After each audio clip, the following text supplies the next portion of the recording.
That's kind of what I'm going to try to do live is have the mini synth hooked up to do that stuff and then have my vocals be super reverbed. We're in the Twilight Zone, you know. There wasn't any reverb on that. God damn it. Welcome to the 150th episode of the Cast That Ends Creation. I'm your host, Chris Deering. This is the show interview bands and public figures from the Mathcore adjacent community. If you enjoy this content, please like, subscribe, do all the things social. Every little bit helps. And feel free to drop by every Sunday and Wednesday for the live cast, where you can interact with the guests in real time or just hang out in the comments. You can subscribe to this Twitch channel for just $5 to get access to the interviews before they hit YouTube and streaming services, as well as get some exclusive emotes. And you can also do that for free by attaching Amazon Prime account to your Twitch account. It's like taking $5 from Jeff Bezos' pocket and putting it into mine. With that out of the way, let me introduce my guest today, who dropped their new EP, Don't Care, Good Music, back in May. Welcome in Hunter Johnson of Charge Report. How's it going? What is up, Chris? Nothing much. Thank you so much for coming. So how did this project come into being? Pretty much it was me trying to write math music and not knowing anybody else who could play with me in like a live platform, so I just kind of started writing music. The first album I ever recorded, or EP, I just did with one Rock Band mic and just tracked everything separately. Dude, I saw that you had that written down on a Bandcamp or whatever. I didn't even know you could record with those things. Yeah, I've got the worst DAW in the world, which is actually sort of reliable. It's called Mixcraft. Oh, dude, I remember that from way back in the day. Oh my god. I still use it because Joey from Terracell, my bandmate, can't get me to download. I think it's Reaper. You can't get me on Reaper's awesome. My other another guy I collab with, the same thing. He's like, if you just downloaded Reaper, we could like collaborate easier. And I'm not on the train yet. Totally forgot to get one of my lights set up. I've not boarded that train yet, so I don't know when I'm going to, but at some point I will download Reaper or something. Dude, you should. It's very, very good program, and it's free. We're I was just about to mention, we're getting some heat coming from the comments about the hot dog situation. Brandon from Sterling says, "All right, let's see these vegan dogs," and Shia says, "Vegan dogs don't count." All right, these are vegan dogs. The bread is toasted. I've got vegan chili, some onions, and vegan chili cheese. So, fuck you guys. If I recall correctly, all Sterling did was just put like fancy honey mustard and sriracha on their dogs. Like, so one was just ketchup, which is disgusting, and Brandon's a degenerate. But Caleb had, I believe it was sriracha and white onions, or there might have been some mustard involved, but I don't quite. But, yeah, yours seems a little bit more sophisticated. I probably had less time to prepare them as well. Like you literally like messaged me on Instagram. You're like, "Yo, bro, like it's 7 o'clock. I'm gonna send the link in 30 minutes." And I'm like, "Dude, I'm at Kroger." Like, you're like, "Okay, fine. I'll send it like at 7:40. Like, chill." I'm like, "All right, cool." So I literally had 30 minutes to like prep these dogs, and if Sterling could only use ketchup and mustard, and they're older than me, I'm pretty sure. I'm 25. They're like what, 20, 28, 29, 30 or something like that. I'm not sure. Brandon says, at least you toasted the buns. Caleb didn't do that. What the fuck? Come on, Caleb. Yeah. So if only I could do them on a grill. I need a grill. That's the next step. So what was it like recording with just the Rock Band mic? Like, how do you get a good drum sound from that? Because the sound on the first record doesn't sound bad. Like, it sounds decent. And when you say it was done with a Rock Band mic, it's just like, what the fuck? How did he make it sound this good?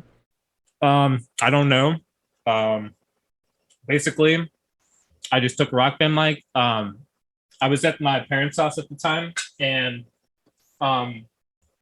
the ceiling in their basement is like the school ceiling, like the popcorn ceilings with like the little like square columns and stuff like that. So I took a Rock Band mic, and I didn't have an interface at the time, so I just straight up plugged it into the USB port, and then Mixcraft, you can kind of choose what's plugged in the USB. So I chose, I think it was a Rocksmith mic. I don't know. It was Rocksmith, Rock Band, one of those, but it's like Rock Band USB or something. So I selected it. I just hung it over top of the drums, like over the snare. And then I just somehow created a decent sound. Yeah, it's not bad at all, dude. At the time, I didn't know Joey. I didn't even know who Joey was. I didn't know who Terracell was. I didn't know who Black Matter Device was. I didn't even know anything about mathcore. I think I was into Hella at that point. Hella was like probably one of the first math rock bands I got into. As soon as I heard Hold Your Horses, I was like, I want to do this. Dude, hell yeah, man. Brandon has a good strategy here. He says, "Put the buns in your damn smoker next time." I like that sound. The sound of that. I don't have a smoker. Buy me one. It sounds delicious. Whenever one of my bands come to Maine, give me a smoker. Gift me for coming to Maine.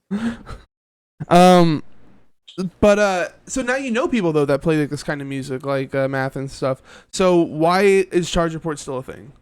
What's its purpose now? That was a great question. That's one dog down, by the way. I got like 10 more to go. Sterling better stay in the chat the whole entire time, or else I'm not going to finish all of them. Yeah. So I don't know. It's kind of like my solo thing to kind of get my mind off of other stuff I'm involved with. Like being in bands is cool. Playing shows in bands is really cool, but having your own outlet, and you know this. I mean, you got your own solo outlet to do stuff with. It's very therapeutic. Like sometimes when you're just like sitting around, hey, I may as well just write a song, and then it's your song, so you're just doing it, and then eventually you got like a whole album, and then time to release it, time to get it mixed, all that shit.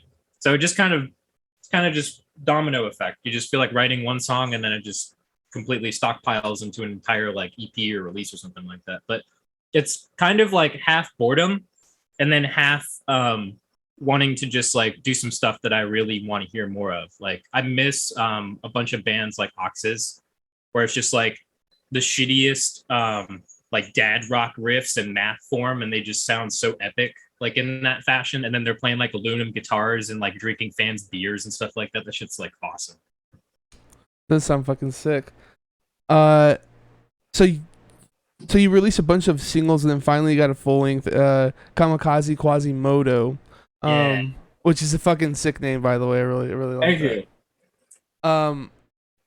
Well, actually in chat, it looks like Caleb and Brandon are inviting you to Maine. That you're on the July 17th show now. That I'm gonna be playing with them also, and you better show up with vegan dogs. Okay. Get a plane ticket. I'll try to make it out. What, DB Cooper's on that, are they not? Or is it just Sterling? It's me, DB Cooper, Sterling, Idiot Flesh, and Geisterfire. Pretty fucking sick. Geisterfire is a fucking sick band too. Hell yeah, they are. They're great. All those bands, but Geisterfire is one that I've listened to but have not dug deeper into, that I need to like reevaluate and then go back in. But yeah, so now you're back with your new EP, Don't Care Good Music. How has your music evolved since your full length? With the 2 math releases, I kind of hit a couple like dead ends. Usually the first and the last song that aren't like noise pieces are typically pretty solid riff wise, like very cohesive. Sometimes I wish I would have gone a little further, but they're just like riff machines. But like the ones in the middle tend to be kind of like the outliers that aren't strong enough. Like they kind of just have a couple ideas and then they fizzle out. So with the EP, I was kind of like, man, I really need to just write like 3 songs that are cohesive. They all fuck. There's no filler. It's just straight up like a whole entire kind of piece of music, but split up into 3 parts. And they all are just like filled with riffs. I love writing math riffs a bunch. I cannot write any type of Sasscore to save my life. But when it comes to like do some type of like math rock debauchery, I can usually pull something out of my ass. Yeah, okay. It does have like this interesting mix of like kind of driving rock with what I guess I would call like psyche chippy parts. I don't know how to like explain it exactly. Yeah. And you got all these odd time signatures obviously all the way throughout. Not super familiar with this kind of music in like the math rock world or whatever, but Yeah. you mentioned a couple bands like Hella and such. What are some of your other influences that are going into this? Specifically the Don Cab record For Respect. That's pretty evident, I think, if anybody's heard that album. It's all over the EP. Not the earlier stuff. I just kind of listened to it before the EP, but like Hella definitely, Don Cab definitely, Oxes. Fucking Champs are great. Um Fuck, there's one band. Breadwinner is amazing. Richmond, Virginia artist. Shout out. Not a thing anymore, but it's weird. You go on their Bandcamp page and it's like influenced by Lamb of God. But then you listen to the music Dude, and it's like I was just about to say, I remember Randy Blythe from Lamb of God mentioned Breadwinner in a couple of their early interviews. they're so good. Breadwinner is amazing. I wish they were still a band. Like that's what sucks about math rock is like you'll get really into a band like Hella. Literally all the bands I just mentioned, they're not a thing anymore. Hmm. They're all gone. Almost like So- it wasn't financially stable to be a math musician. Who said that? who said that? Yeah, no.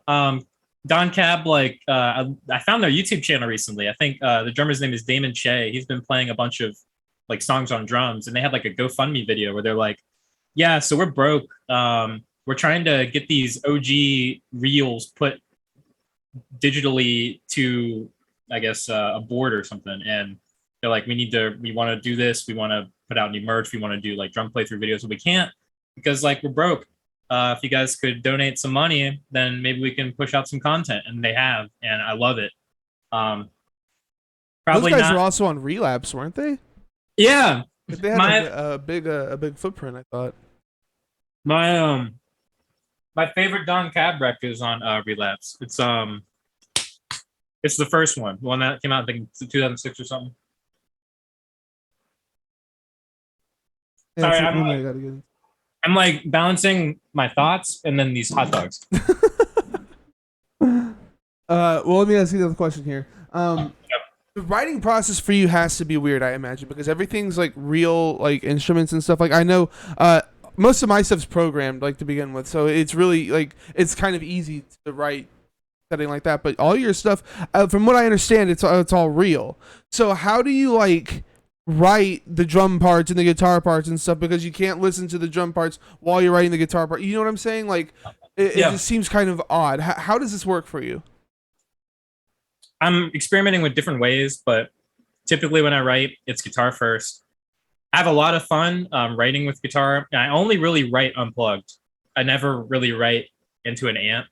I've kind of changed that a little bit. I've been doing that more, but I don't know why, but like writing songs unplugged, it kind of has like a different feel to it. Like you kind of imagine how it's going to sound like when it's like plugged into an amp.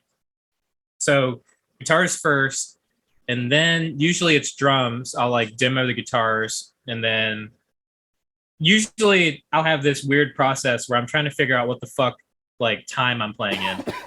So I'll like come up with a riff, demo it, and I'm like, okay, what am I actually playing?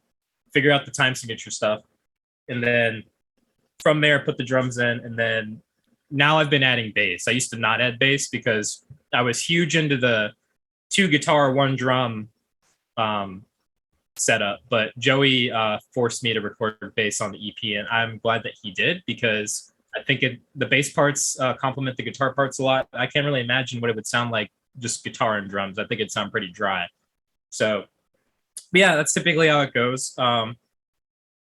I've been writing a bit differently with the EP. I like never really tried to figure out repetitions and stuff by writing stuff down, and the EP was kind of like my first step into actually writing down structures and figuring out time that way. Before, I just kind of had all the songs in my head, and then I would just remember it with like voice memos or something, and then go in and get dirty with them. But yeah, I mean, So do you like?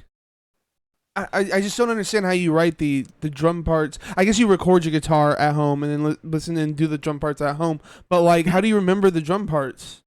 You see what I'm saying? Like, you know, Whenever I've you get thought into the about studio and stuff, like it just seems like this is a lot to like keep track of. I've thought about this a lot.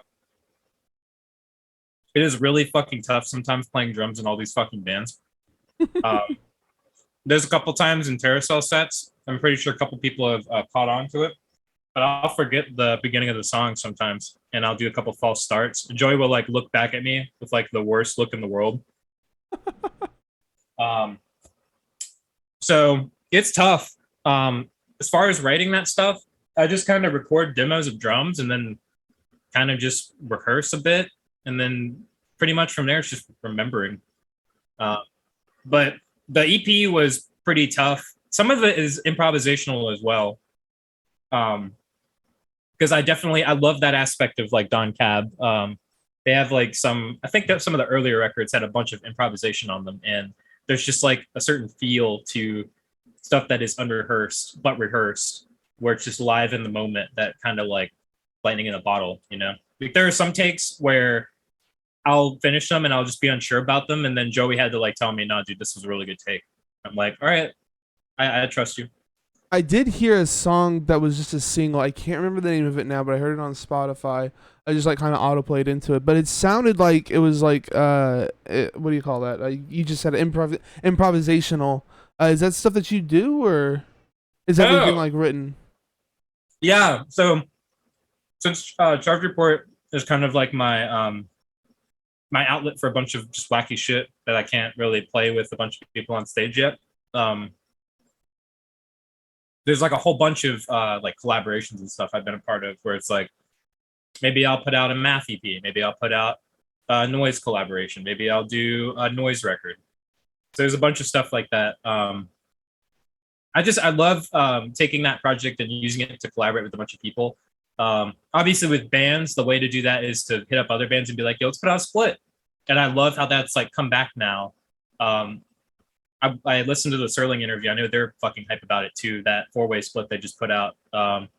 Hopscotch, Battle Stars, and the Gang. But I fucking pronounced that wrong. I feel like Battle Scars, Battle Stars.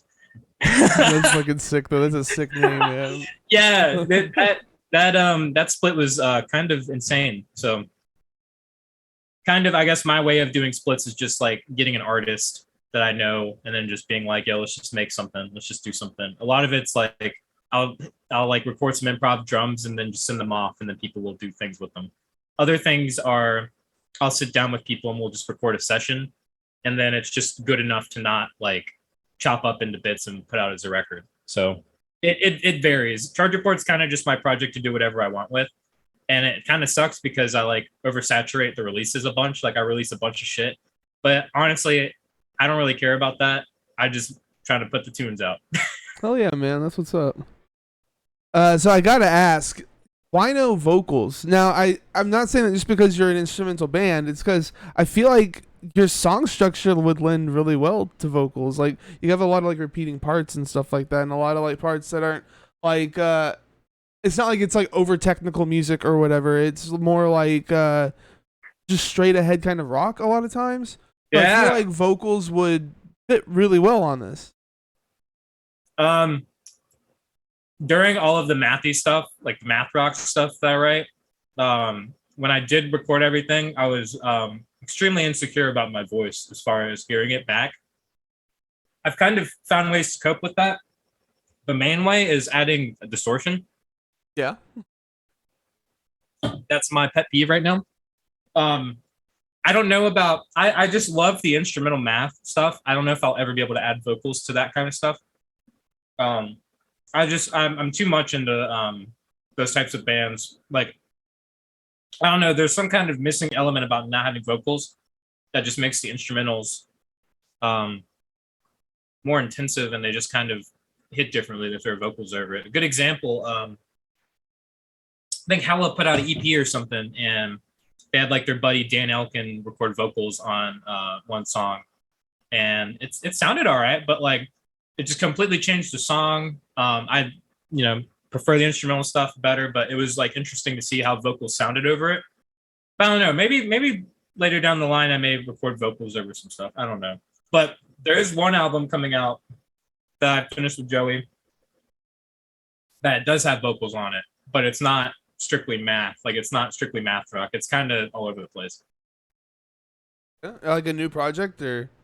It's Charge Report, but it's an entire record. It's probably the most time I've spent on a release. So you are gonna have Charge Report songs with vocals on? Yeah, just Okay. not the mathy stuff yet. This stuff is kind of mathy, but it's more focused on like, I guess I would call it like noise pop.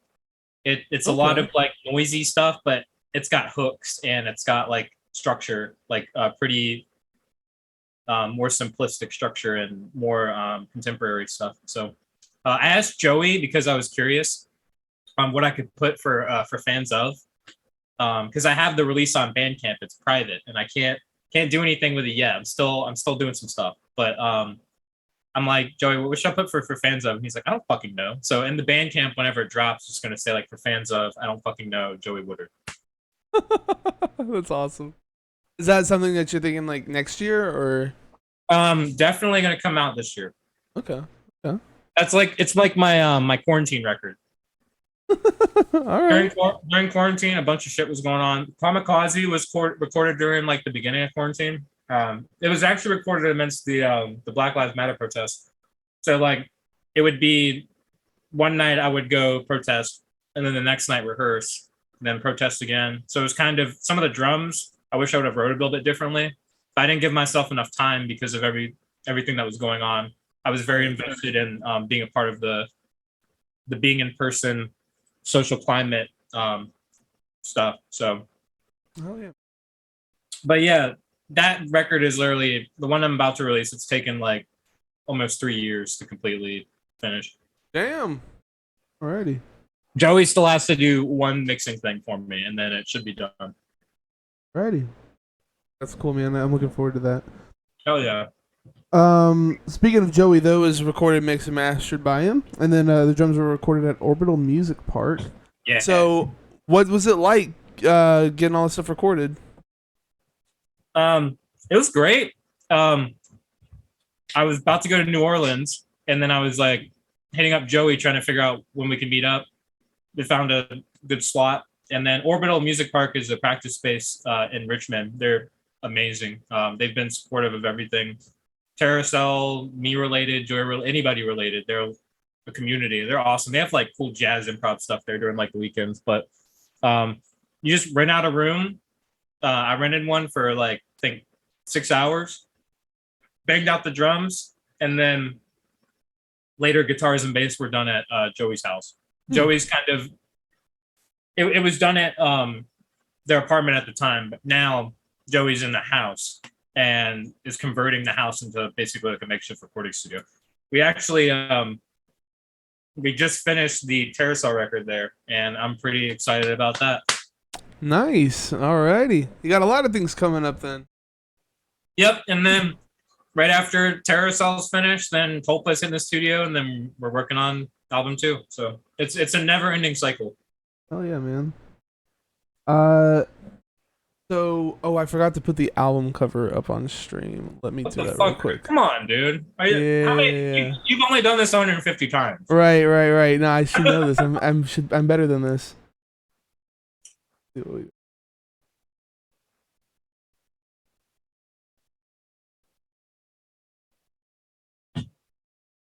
I can kind of understand how the Serling boys only got down like 4, 6 apiece because all the talking takes away from the eating. It does. So we got the Brandon wants to know how many dogs we're at, by the way. Number 4. Right, I think that's where he called it quit. These are the Serling dogs. They're the I don't like to put shit on my hot dogs. It's just the honey mustard and the sriracha. AKA, I don't want to actually eat a hot dog. I just want to suck on some condiments. Well, we got the album cover up on screen. Is this just your apartment complex or? I work doing Uber Eats, Uh-huh. and I made a delivery, and that's what I saw like leaving. And I at the time I was in super deep into like the liminal space Reddits, and so I was like, "Damn, this is trippy." So I took a photo of it, and I was like, "Maybe I'll use this for something." So I kind of got a couple that were like centered. Bada boom. I don't know. it's a pretty sick void. It's very interesting to look at. Yeah, Usually, I usually feel like Alvaro- it's really like I don't know. I don't know why I like it, but I do like it. I kind of yeah, usually. Go ahead. no, you go ahead. Usually, all the album art are like pictures that I take or pictures that I find on the internet from other people that I know, and I kind of just alter them. That one was just straight up raw, like perfect. The separation of Church and Hate one too is my buddy and bandmate Ethan from Tulpa. He had a chair on his back, and I like took a photo from the inside of my car, and it just looked like he was on like Jupiter or something. No, yeah, that's my favorite one. I really like that cover a lot. I was like, that one is sick, and it was unedited too, just straight up like from the source. hell yeah, dude. This is really interesting. You don't see then, a lot of like covers like this where it's like just a picture, you know what I mean? And when you do, it's usually for like a screamo band or something. Like when I first saw this cover, I thought it was like I thought it was a screamo project. Really? Yeah. It's like a Dead in the Dirt or something like that. It was really a blind hole, I guess. So you have a Bandcamp and a Facebook for the project, but you don't have any other kind of social media. Why is that? God damn! Why the fuck did I do Sweet Relish? Ew. Oh, I thought it'd be a good idea, but it's No. No. not. What the fuck? I think somebody put honey on this. That is weird. Okay, I'm gonna come back to that. Put honey on your hot dog Yeah. and sweet relish. You should just go to jail. Like. Two barrel right now. What the fuck was all that? Anyways, fuck. What'd you ask again? I don't even remember. Yeah, you only have a Bandcamp and a Facebook for the project. Why not the rest of the socials? I kind of like the no representation is good representation, or no representation is best representation. So I don't know. In certain cases, I don't want to go on Twitter as like just the project, because the whole platform of Twitter. Hold on. Excuse me. The whole platform of Twitter for a lot of musicians is just post something outlandish, get a bunch of retweets, quote tweets, likes, and then never again. Like you gain some attention and then that's it. And I don't feel like doing that. I don't feel like posting something that I think will be funny and then it just like completely flop. And then people like look at my my music Twitter and they're like, who the fuck is this guy? Like, this shit sucks. You know? Well, what about like Instagram or something? I use the. It seems like Facebook's not enough to get the name out. You know what I mean? I use the Escargo one to kind of promote music, because a bunch of people that I've kind of met through shows and I kind of follow the project and kind of just know what I do, like follow me there and show me support there. So that's kind of like, I guess that'd be like my best outlet for getting music out there and getting people to listen to it. But honestly, I don't know. That's just, I think for me, because I kind of get very overwhelmed with a bunch of social media stuff.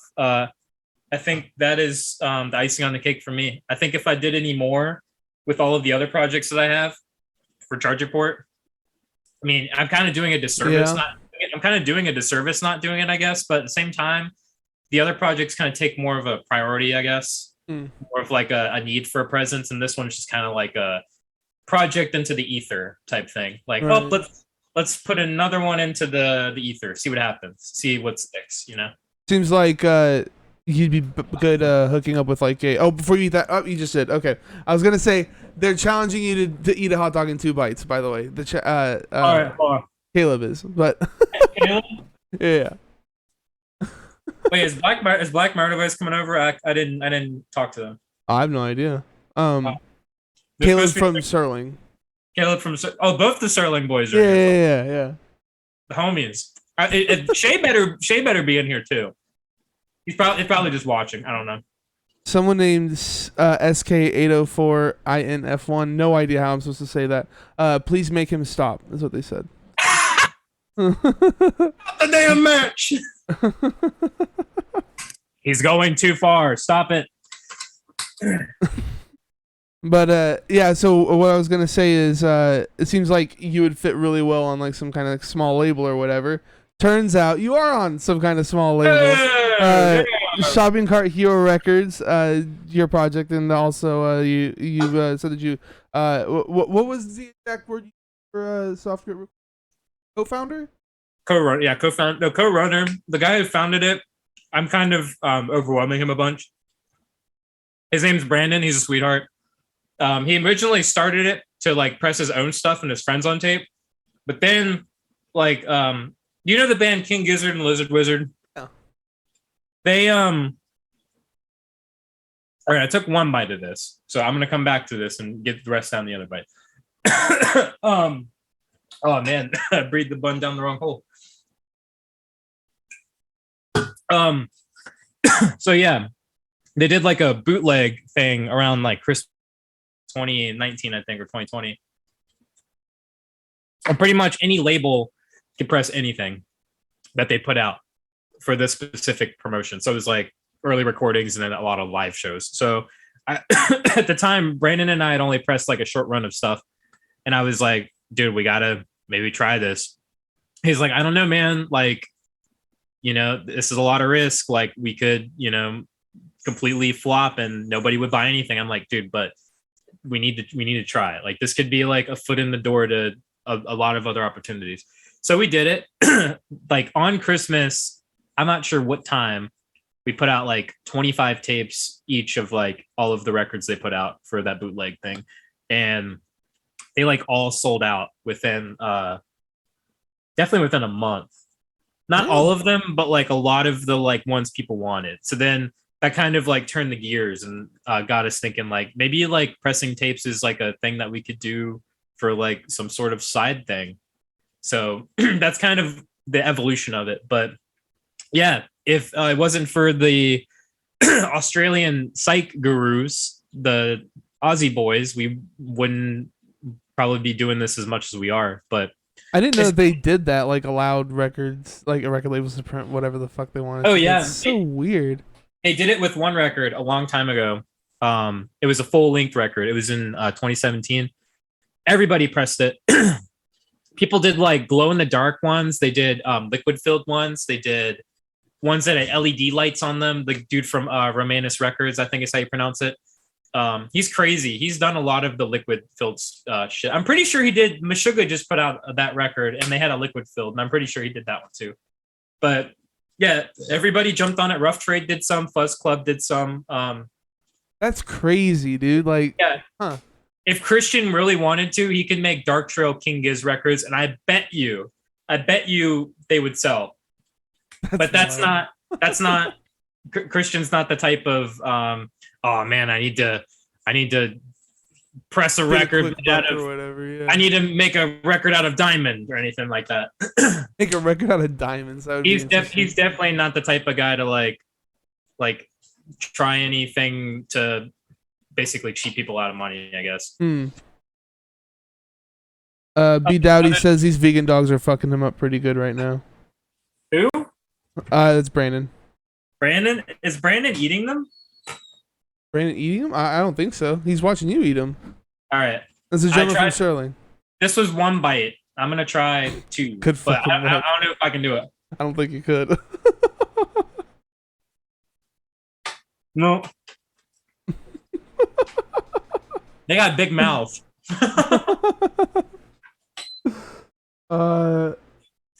So what's next for you in the project, or I guess in Shopping Cart Hero Records and stuff too? Like what's the next thing coming up for you? Shopping Cart is doing a bunch of CDs. We of the EP. No, we're just pressing CDs for people. Oh, okay, gotcha. I've kind of prioritized other people when it comes to physical releases more than myself. At first, I used to be really about it. I was like, I'm gonna order everything in advance. I'm gonna make sure it's done as fast as I can. Now I'm just kind of like, I really don't want to do this. If it's like a Terracell or Topla thing, I'll press it on tape or CD or whatever. But if it's like my solo stuff, I'm kind of a bit less hype about it, I guess, mainly because I'm more excited. I mean, I'm excited about the Charge Report stuff. Don't get me wrong, but I've kind of physical released myself out with Charge Report stuff. There's like a bunch of shit I did physical releases for, and I don't know. I guess it kind of it's hard to get hype on your own shit sometimes. Releasing something digitally, I feel amazing about, but like pressing physical copies, I feel better about pressing other people's stuff. I don't know why. It is a little scary to press your own stuff. It's like as someone that's done that, like it is scary. Dude, I don't know how you put in fucking vinyl orders for your stuff. Like I feel like you're just like you got like a what is it, a rabbit's foot something across your neck or something like that. I guess. The Sterling boys are talking about how they won in chat. By the way, they won the Great Hot Dog War. They did. This number 5, so I don't know who I beat. Well, no, because you need to eat a hot dog in 2 bites. Is what they're saying. Oh, well, they can't even eat fucking 10. What the fuck? And 5 actually beats Brandon. I think. Yeah, so this is number 6. I can't believe it. It's my fucking hot dogs. So you've played a couple of shows as Charge Report. Oh yeah. How many have you done so far? Oh man. All right. I know what you're getting to. I know what you're getting at, and there's a story. Okay. I'm kind of disappointed you don't ask the what do you put on your hot dog question anymore. But beside that, I've asked it so many times, and a lot of times I'll just get, I don't know, man. I guess like ketchup or whatever. And I'm like, great segment. Moving on. You know. So all right, whatever. I'm sad because when I like called out Helpless for not putting beans in their chili, which I put beans in my chili on the hot dog. Oh, you're supposed to put beans in chili, like. Yeah, like they never said anything. Like they never added They never added me back. They never added any of the projects back. And I'm like, damn. I guess I just win. Like Sterling, they've hit me back up. They've like initiated a hot dog war, but Helpless just like they're like, we don't want to fuck with this guy. Fuck this guy. We'll go on tour with Tascoma, which that would be a fucking great tour, by the way.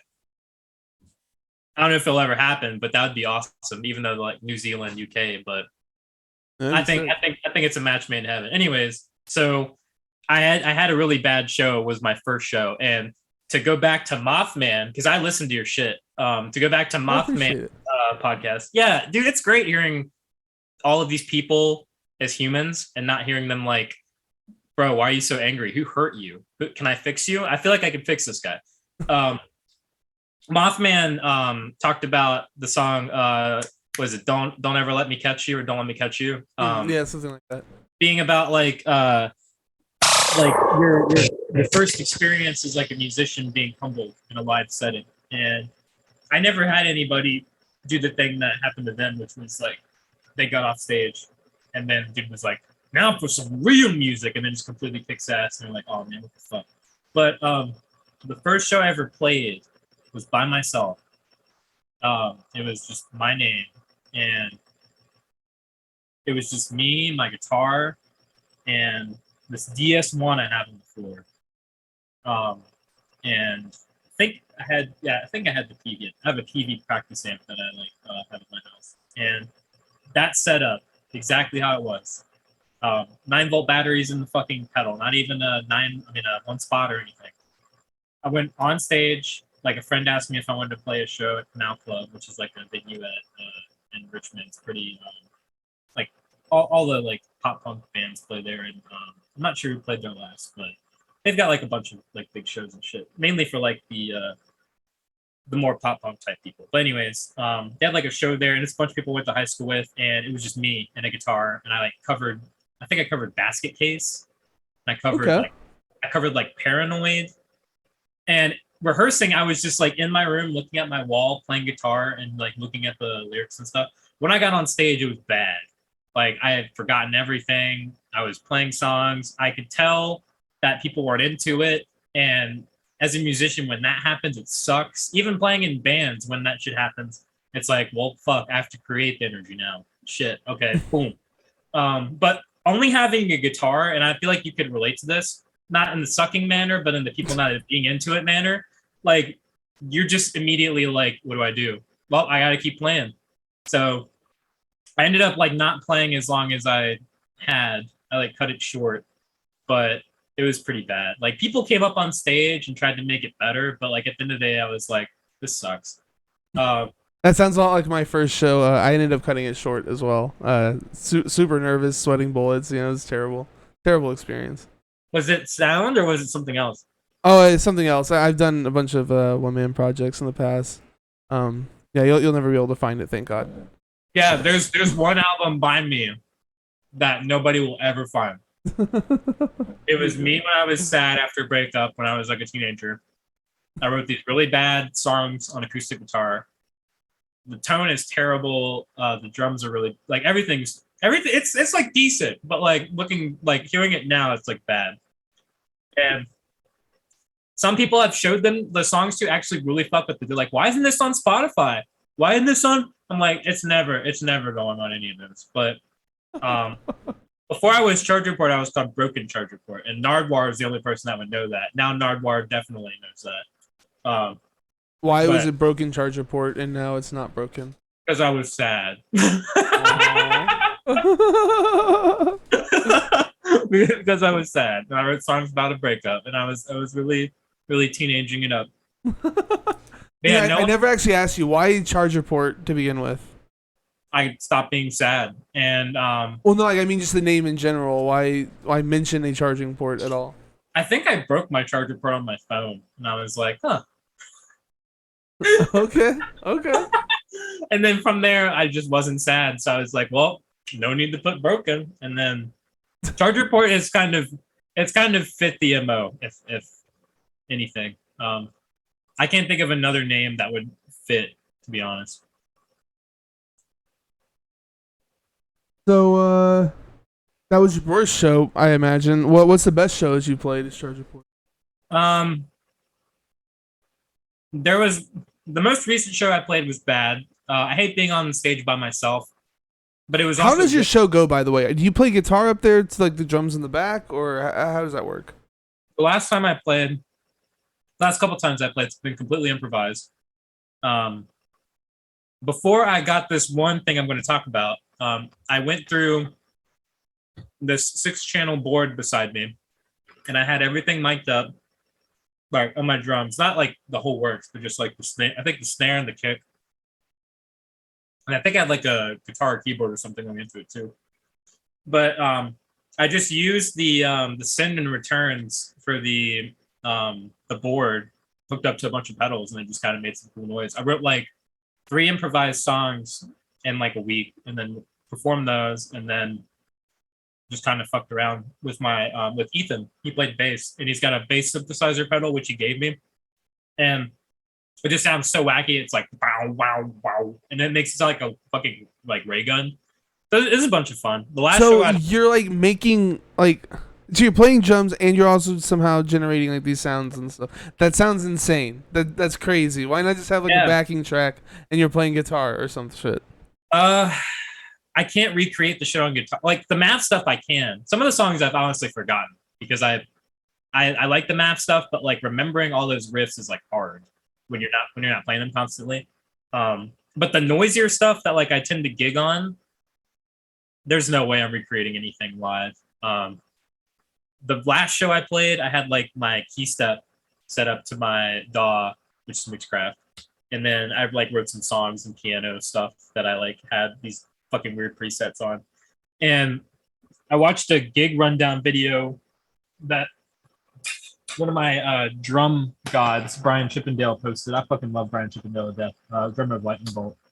And this fucking thing is like the key to what I'm doing now. It's pretty much it's a like a sensitivity mini synth, and anytime you like touch on it or anything like that, it generates a synth note based on these presets right here. So you can make it sound pretty much however you want it to, and it's got an intensity thing right there. So depending on how hard you kick or how whatever you do it, it's got this cool little mount, so you can just mount it on anything. That's kind of like a big part of the sound I'm going for right now.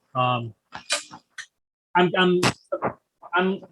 been improvising with it, but I've got that album that I just was talking about that I recorded with Joey. and I'm gonna be definitely using this to like overdub on some of the stuff live. But I can demonstrate. I've got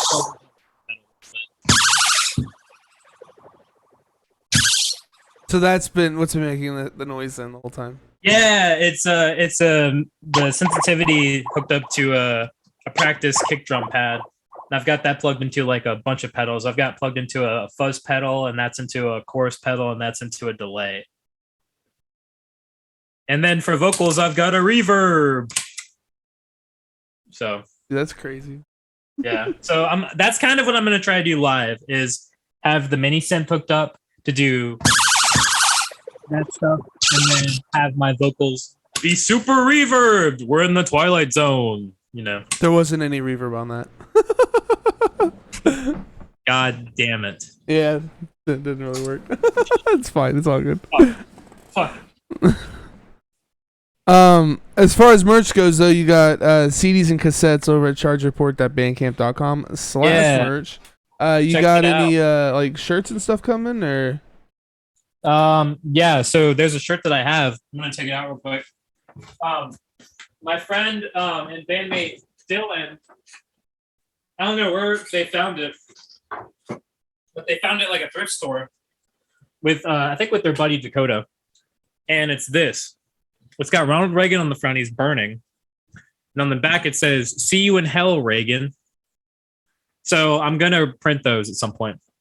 It's not even gonna say Charge Report on it. It's just gonna have. Yeah, it's gonna say Charge Report, and it's gonna have all of the whole works, just Okay. like I showed you currently. It's gonna be great. I've got fucking sriracha on my face and it burns. Anyways, yeah. Definitely gonna have some tapes in the future for like the math stuff. There will definitely be physical releases for the album Joey and I are finishing working on for sure. Okay. Guess we could wrap this up with the album of the year, with your album of the year so far. Okay. There is a tweet I posted on Mathcore Index a while ago that kind of outlined all the artists. Let's see. All right. Obviously, the homies in Black Mirror Device put together a fucking amazing record. Fuck anybody that says they sound like Dillinger. Mothman put out a fucking insane record. Completely disgusting. P.S. You're dead. I'm gonna be at the I'm gonna be at a couple shows with all of them. I'm definitely going to the two Heavy Low shows in Pittsburgh and Philly, and I'm glad that Black Mirror Device is playing one and then P.S. You're Dead's playing the other, because I've been meaning to catch P.S. They like couldn't make it to a show in Virginia a while ago, and I got really bummed because that was one of the reasons why I really was excited for the show. They didn't show up. They had like some shit happen, but I'm glad I finally get to catch them. That album they just put out this year is amazing. Oh yeah, it's great. The Motion Mosaic split or EP is great too. I don't know why Christian doesn't like Bed Sores. Bed Sores is so fucking good. I listen to Mathcast too, and he's like, I don't know, man. They don't give me the business. I'm like, what is the business? The whole song is great. What the fuck? So that whole thing is great. Dude, I'm by the way, the song is the business. Yeah, I'm stoked I think the EP is being reviewed by Eli and Christian. I'm stoked to hear. I saw that post. I'm stoked to hear and here's the song whatever from the album Don't Care Good Music by Charge Report, out now on Shopping Cart Hero Records. Here we go. That's I'm gonna sample that on a record. Helpless put out a great record. I talk shit about them, but they're great. Black Country New Road, obviously. Love the new Def Club. Rip Gabe Serbian, even though he was in Def Club for a little bit, but fuck. There was a post I saw where it was Nick Reinhardt talking about how him, Rob Crow and Gabe Serbian were gonna be a band at one point, and that just fucking tears me. I wish that would have actually materialized, because he like posted a practice recording and it's fucking insane. But Def Club is killing it. Soul Glow is amazing. Obviously the Hot Dog losers in Sterling. I'm on number 7, by the way. I'm gonna go ahead and God finish. I'm damn. gonna go ahead and finish number 7. I don't care if I didn't eat 11. I still ate more than one of them. So Right, right. both of them in a singular sitting. The For Your Health split is great. Also, the Thin Wind in the Trees split is fucking amazing. Oh yeah, both bands are great. Looking forward to the Wind in the Trees record, by the way. The new Sunflower, obviously. Chat Pile, Null, Calistal Boys, and then that Kin Mode record that just got announced. Oh, did they announce one? I didn't know that. Yeah, it's coming out in September. Damn. Oh, also the new Black Midi is gonna be ridiculous. And then the that new Sound That Ends Creation EP. I'm hyped for that. That'd probably be the best release this year. Yeah. I didn't know you pressed fucking lathe cuts. I missed that train. Oh yeah, like I did 50 like for that Christmas EP a while back. Damn.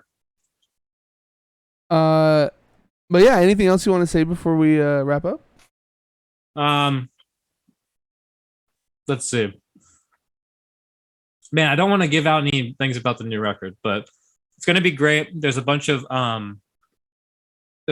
social political stuff in it because that's kind of what people were thinking of writing about during that period.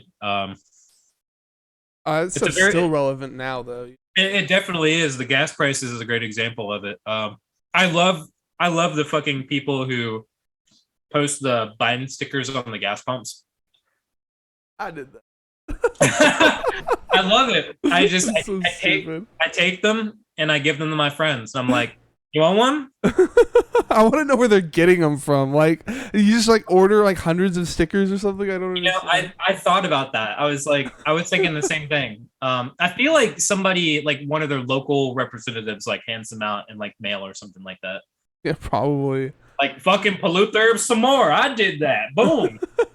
Like, dude, do you not see what's happening in like the prices in France? Like, how is this an American thing? Like, this is a whole. Anyways, right. Yeah. So the Charge Report stuff deals a lot with that. There's one song in particular that talks about Elijah McClain, which was the very talented boy who got basically killed by cops. He was like wearing a black mask and dancing. He was just being himself, and somebody thought he was suspicious, called it in, cops came, immediately tried detaining him. He was like not resisting. He was just kind of like, I know my rights. Don't touch me. Like, I'm not doing anything. I'm just dancing with a mask. And they detained him. They had him on the ground and he like was choked. I'm not sure exactly what happened. It's been a while since I've like done research on it and have learned about it. But basically he died in police custody. As a result of like the violence, and that's going to be like the lead single is about that song, and whenever that comes out, it's a banger. It's basically Noise Pop in a nutshell. But I don't even know that incident. Like, I pay attention to the politics stuff like all day. It's all that I'm watching, and like it's sad that you can't even like remember all of the instances where stuff like that has happened. You know what I mean? Yeah, and then like the fact that news is 24 hours and that's how it's marketed, and everything just goes and comes, and Chris Rock Will Smith slapping Chris Rock is like more important than some of like the people of color getting killed by police or the Johnny Depp trial over the school shootings that have been happening. It's insane. But yeah, that song in particular, it was great to write. I had a really like social, like a big like social justice experience in myself writing that song, kind of like being like, wow, I'm actually writing a song that has meaning and value. Typically lyrics on stuff that I do are very absurdish. There's some absurd songs on there, but the political ones definitely like came from a place of just like utter disgust and hatred with like American government and institutions and yeah, the whole we need an electoral college because our founding fathers like put it into place, and it's not obsolete. It's just 250 years old. You don't replace something that's 250 years old. It's like, we just fucking bought a new phone. like the old phone you had 5 years ago wasn't good enough, so you finally decided to upgrade. You know, like Right. what was wrong with your old phone? But I'm completely excited about that. It's going to have a pretty legit rollout. Definitely a bunch of promotion. Maybe Christian will promote it if it's mathy enough. We'll see. But it's going to be good. That album's going to be awesome. Probably come out later this year. As far as any other mathy stuff, I'm open to splits with anybody. I recently found out about that one band. What is it? Rob Ford. Explorer. They're great. I heard some of the new stuff that they just put out. It's fucking great. I didn't know they just put stuff out. What the fuck? Yeah, they've got 2 new songs out. I was listening to Don Cab, and then I saw Christian's tweet about Rob Ford Explorer, and I was like, what the fuck? So I checked it out, and it was literally like that and some. And I was like, Jesus Christ, why do I not know about this band? So definitely looking to do some like splits with other math artists. I know that's probably one of the greatest ways to kind of show that your community in math is to like split releases with people and go on tours and stuff like that. Obviously, I probably can't tour the math stuff, but I can definitely do like the noisier stuff. God, I hate to make this so long. There's going to be a tour. Good. I'm going to have a tour in November, I think, also with a couple homies. There's a dude in New York named Joe Tyrone. I think that's how you pronounce his name. He's like a solo psych guy. He's in New York. Probably going to do like 3 shows with him up there. And then wherever else I could get shows.